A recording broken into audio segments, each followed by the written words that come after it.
stakeholders. Then, halfway through our visit, in the wee hours of Wednesday, December 10th, we witnessed the appalling show of force by government forces who turned riot police, bulldozers, and tear gas on the Maidan demonstrators as they sang hymns and prayed for peace. Ukrainians of all ages and backgrounds flooded to the Maidan to protect it. Secretary Kerry wasted no time in expressing the United States' disgust at this decision of the Ukrainian government, and by morning the riot police had been forced to retreat. Later that same day, I spent more than 2 hours with President Yanukovych. It was a tough conversation, but also a realistic one. I made absolutely clear to him on behalf of the United States that what happened December 10th, and more generally what has been happening in security terms, is absolutely impermissible in a European state, in a democratic state. But I also made clear that the United States believes there is a way out for Ukraine, that it is still possible to save Ukraine's European future, and that that is where we wanted to see the President lead his country. And that was going to require immediate steps to de-escalate the security situation and immediate political steps to end the crisis and get Ukraine back into a conversation with Europe and with the International Monetary Fund. As you all know, and as I'm sure you just heard from Anders and other colleagues, Ukraine's economy is in a dire state, having been in recession for more than a year and with less than 3 months' worth of foreign currency reserves in place. The reforms that the IMF insists on are necessary for the long-term economic health of the country.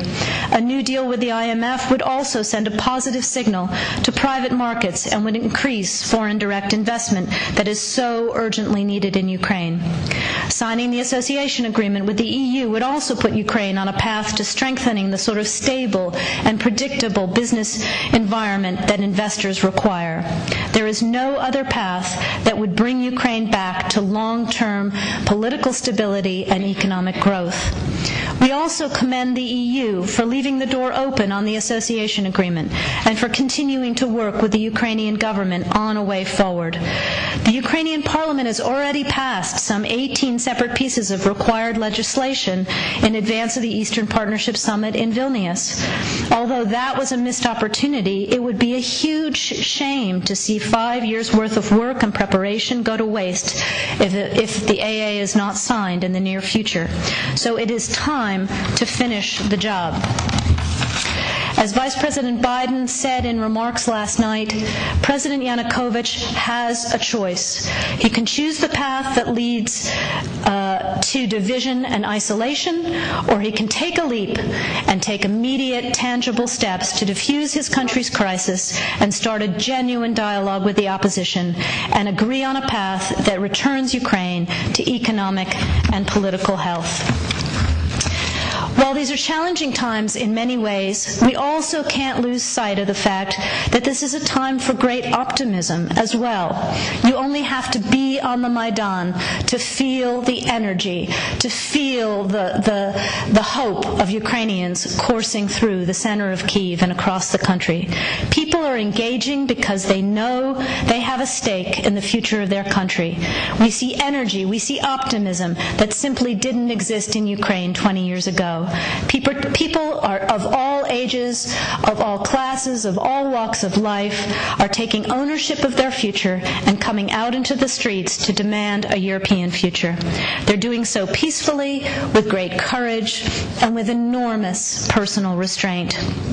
Since Ukraine's independence in 1991, the United States has supported Ukrainians as they build democratic skills and institutions, as they promote civic participation and good governance, all of which are preconditions for Ukraine to achieve its European aspirations. We've invested over $5 billion to assist Ukraine in these and other goals that will ensure a secure and prosperous and democratic Ukraine. Today, there are senior officials in the Ukrainian government, in the business community, as well as in the opposition, civil society, and the religious community who believe in this democratic and European future for their country. And they've been working hard to move their country and their president in the right direction.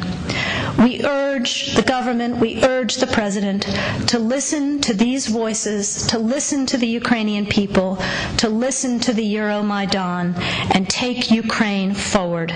The support of the people in this room is absolutely essential. We thank you for all you are doing. We thank you for your partnership all these years, and we look forward to continuing to stand shoulder to shoulder with you as we take Ukraine into the future that it deserves. Thank you very much for the time today.